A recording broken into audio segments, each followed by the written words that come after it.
āshǐnà, Chinese, Modern Chinese, Pinyin, Ashina, Wade-Giles, a-shǐnà, Middle Chinese, Guangyun, Asen, Açina, Asena etc., was a tribe and the ruling dynasty of the ancient Turks who rose to prominence in the mid-6th century when their leader, Bumin Khan, revolted against Rouran.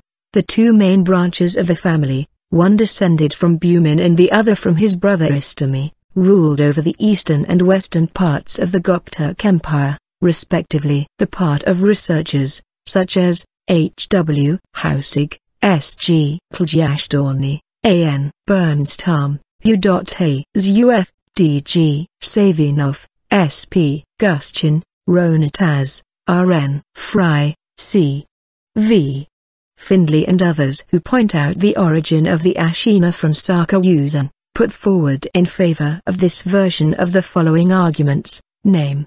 The recent rereading of the Bugut inscription, the oldest inscription of the Ashina dynasty, written in Sogdian, by a Japanese team of philologists has suggested that the name, known only in the Chinese transcription of āshǐnà, was in fact āshīnas. It is in fact known in later Arabic sources under this form. Etymology. Findley assumes that the name āshīnà probably comes from one of the Saka languages of Central Asia and the means blue, Guschin Turkic, the color identified with the East, so that Göktürk, another name for the Turk Empire, meant the Turks of the East. This is seconded by the Hungarian researcher András Rona-Tas, who finds it plausible that we are dealing with a royal family and clan of Saka origin. Ashina means either noble wolf in Turkic languages, wolf being bur or kaskub. In Mongolian languages wolf is shano or chono. A is the prefix of respect in Chinese. Other opinions, or roots of the ethnonym Ashina are to be found in Saka-Wusun tribal anthroponyms. H.W. Haussig and S.G. Kljyashtorny suggest an association between the name and the compound kindred of Ashina,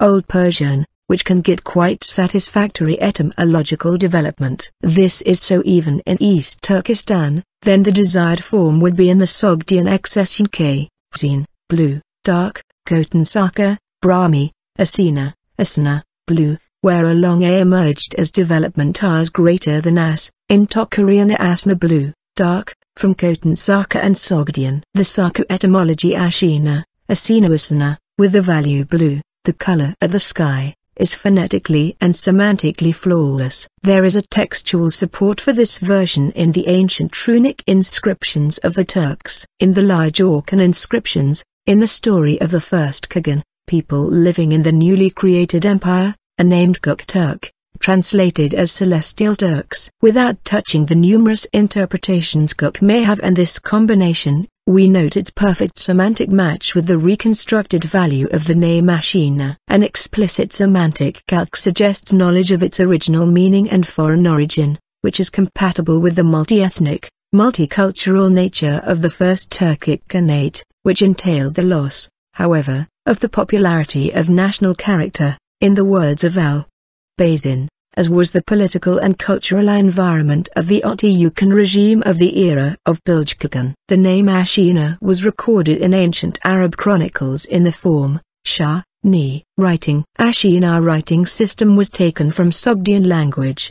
The letters used in the construction of the memorial stele describing the heroic exploits of the members of the ruling Khagan kind were Sogdian. Thus the main inscription on the stele Bugutskoy set up in honor of one of the rulers of the first Turkic Khanate, is written Sogdian letter. A Sogdian inscription is found on the broadsword discovered in the burial of the ancient Turkic warrior at the monument at Jolene in the Altai Mountains. During the period of the Second Eastern Turk ancient Turkic runic writing spread, which was also influenced by Sogdian letters. Runes are widespread among the nomadic Turkic peoples in the early Middle Ages. Funeral rite. Tanzu describes the funeral rites āshīnà as follows.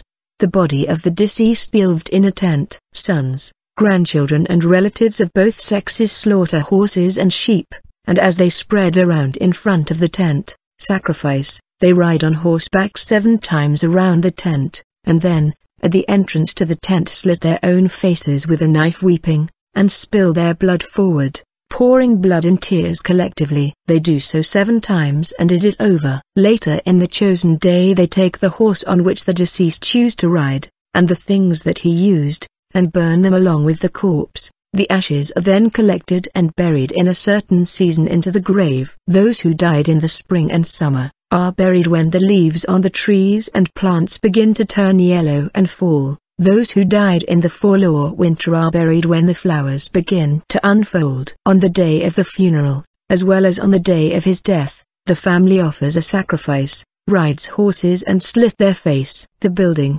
which was built on the grave, is decorated with the portrait of the face of the dead man and with a description of battles in which he was as in the continuation of life. Usually they put 1 stone for every man he killed. They may have a different number of such stones, up to 100 or even 1,000. When bringing sheep and horses as a sacrifice to a single, they hang their heads on the milestones. According to D.G. Savinov, no archaeological monument is fully consistent with the description given by I.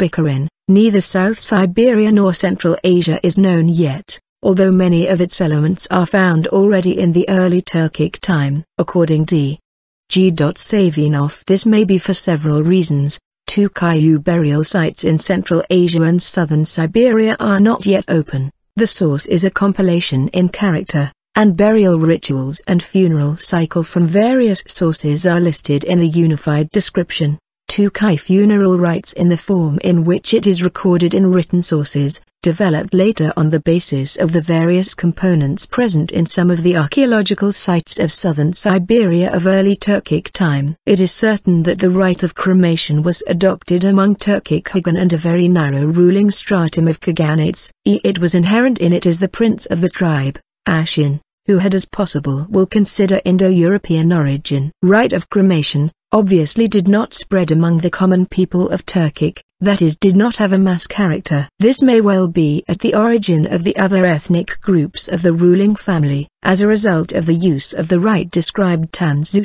of a very narrow class of people, aristocracy. Savinov's assumption most likely is true, on the grounds that the 2 Kyu burial sites in Central Asia and Southern Siberia are not yet open. The most curious thing is that almost all of the elements of the funeral rite āshīnà have analogues in the Indo-European rites, in particular the Slavic rites. About individual incision Albach can be quoted: wives of the same dead cut their hands and faces with knives. Chinese source said that on the day of the funeral, as well as in the day of his death, family used to ride horses. There is likely to have in mind something like Slavic funeral feast. The building was built on the grave is an analogue of the Slavic domāšana, burial of the ashes of the deceased in the vessel. The tomb of Kljyashtorny and his wife, as is recorded by the Slavs' tale of bygone years, for example, where it says, burned, and after collecting the bones, put them in a small container. Analysis of written sources, traditions. S.G. Kljyashtorny studied the legends of the clan Ashina in comparison with historical evidence. The dynastic chronicle Suishu carries information that is realistic at its basis, the historiographical value of which now seems undeniable, and offered to share the early history of the tribe's tick of 2 consecutive periods. Guschin, when the ancestors of the Turks a-shīnà formed from Post-Hun and local Iranian tribes on the territory of eastern Turkestan, 3 BC, 460 AD, and the Altai, when the established Turkic ethnic group moved into the territory of the Mongolian Altai, 465–52 AD. Another Orientalist, Yu.A.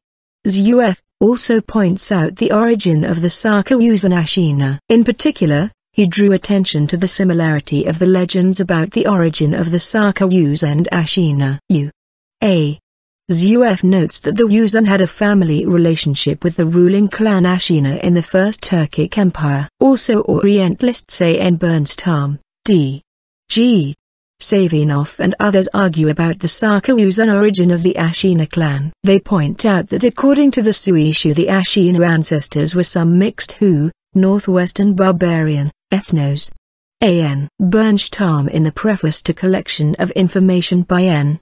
Bukharin 1950 noted that the Chinese term Hu, barbarians, that is not Chinese, had been identified with the name of the Turks. However, according to Bernstamm, in Chinese, especially in areas of East Turkestan and Central Asia, as a rule, with a few exceptions, this term is understood as not just the Turkic tribes but also the settled, mainly Sogdian population. Sogdians played a huge role in the political, cultural, economic and trade activities of the Turkish Empire. They have, for example, performed important diplomatic missions with rulers, led embassies to the court of Iranian shahs, controlled trade silk. Sogdian preachers engaged in spreading Manichaeism, Christianity, Nestorianism, and Buddhism among the nomads. These circumstances lead to the conclusion that the tribe āshǐnà formed in Pinyin as delivery of various Indo-European, mixed Hu. In this area, during the formation of the tribe, 3c. BC, 460 AD, the Indo-European population was predominant and, consequently, the Iranian and Tocharian languages. In ethnogenesis of āshǐnà, that which also follows from the testimony of the Chinese sources, also participated the element of Hunnish childbirth. After the defeat of the states Zuev in āshǐnà fled to Guschin, where after 460 AD they fell under the rule of Guangyun and were relocated to the southern spurs of the Altai. āshǐnà were artisans. They are mainly engaged in metallurgy. As suggested D.G. Savinov in the new places of settlement, including the territory of their newly created possessions, āshǐnà were faced with the local tribes, the native proto-cultural substrate. Apparently, this time may include the first acculturation processes, initiating the formation of the ancient Turkic historical and cultural complex. Since the beginning of the active military and political activities, āshǐnà was joined by a variety of Turkic peoples. The name of the new state was made Tik, helmet, based on the geographical features of the Altai, and respectively, the population of the state has adopted the name of the Turks. The word became the name of the āshīnà ruling dynasty. A detailed study of the origin of āshīnà is conducted by sinologist S.P. Guschin. He notes that from the legend of the origin of āshīnà, we know that two Kljyashtorny ancestors come from a reigning house, who lived to the north of the Huns. The title Saki tribes in Chinese sounds like shohai, which coincides with the characters about the reigning house with . To check, you can refer to the Chinese dictionary, in which the dialectal reading of character shohai is given in the form of sak. Also in Chinese phonetic basis character equals sak, set in its old reading Yu.A. Zuev notes that the presence of crows as the ancient tribal totem of Yuuzhan is doubtful. According to Yuuzhan legend, the ancestors were Yuuzhan raven and the wolf. This fact is reflected in the Tamga of Yuuzhan, which depicts the raven. Tamga āshīnà also meant a raven. Origins and legends. According to the new book of Tang, the āshīnà were related to the northern tribes of the Xiongnu. In particular, they were of Teal tribe by ancestral lineage. As early as the 7th century, 4 theories about their mythical origins were recorded by the Book of Zut, Book of Sui and Yu Yang's Zut. Ashina was one of 10 sons born to a grey she-wolf, a-shǐnà, in the north of Guschin. The ancestor of the Ashina was a man from the Siro nation, north of Xiongnu, whose mother was a wolf, and a season goddess. The Ashina were mixture stocks from the Pinyin commandery of eastern Gansu. The Ashina descended from a skilled archer named Shimo, who had once fallen in love with a sea goddess west of Ashide Cave. These stories were sometimes pieced together to form a chronologically coherent narrative of early āshīnà history. However, as the Book of Zut, the Book of Sui, and the Yu Yang's Zhu were all written around the same time, during early Tang dynasty, whether they could truly be considered chronological or rather should be considered competing versions of the āshīnā's origin is debatable. These stories also have parallels in folktales and legends of other Turkic peoples, for instance, the Uyghurs and the Yuuzhan.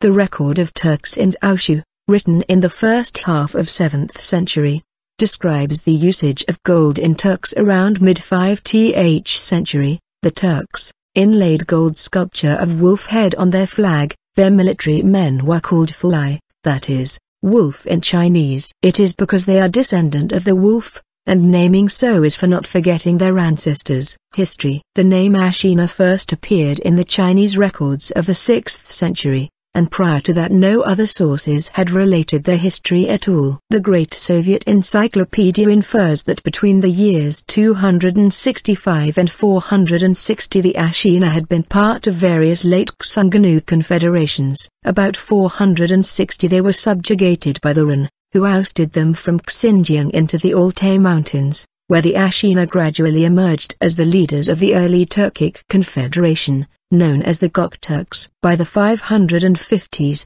Bumin Khan felt strong enough to throw off the yoke of the Rouran domination and established the Göktürk Empire, which flourished until the 630s and from 680s until 740s. The Orkhon Valley was the center of the āshīnà power. Multiple members of the āshīnà clan served as generals in the Tang dynasty military. The general āshīnà led a Tang military campaign against Kika and against Kharisar in 648. His brother, a-shǐnà Zong, was also a Tang general. a-shǐnà and a-shǐnà Buzan joined Su Dingfeng's military expedition against the Western Turkic Khaganate in 657. After the collapse of the Göktürk Empire under pressure from the resurgent Uyghurs, branches of the āshīnà clan moved westward to Europe, where they became the Khans of the Khazars and possibly other nomadic peoples with Turkic roots. According to Marquardt, the āshīnà clan constituted a noble caste throughout the steppes. Similarly, the Bashkir historian and Turkolog Zeki Validitogan described them as a desert aristocracy that provided rulers for a number of Eurasian nomadic empires. Accounts of the Göktürk and Khazar Khaganates suggest that the āshīnà clan was accorded sacred, perhaps quasi-divine status in the shamanic religion practiced by the steppe nomads of the first millenniums. A relevant example of the special status of this wolf clan is demonstrated by Mongolian history. The Chonos, whose name translates as wolves, were held in such esteem by Mongolian warlords that when Jamukha in the late 12th century took prisoners of war from the wolf tribe, he executed them by boiling during the subsequent victory decapitation ritual to avoid the taboo of letting wolf blood mingle with the earth. By the way, according to Rashid ad-Din, Chonos came to Mongolia from Ergenekon and were blacksmiths.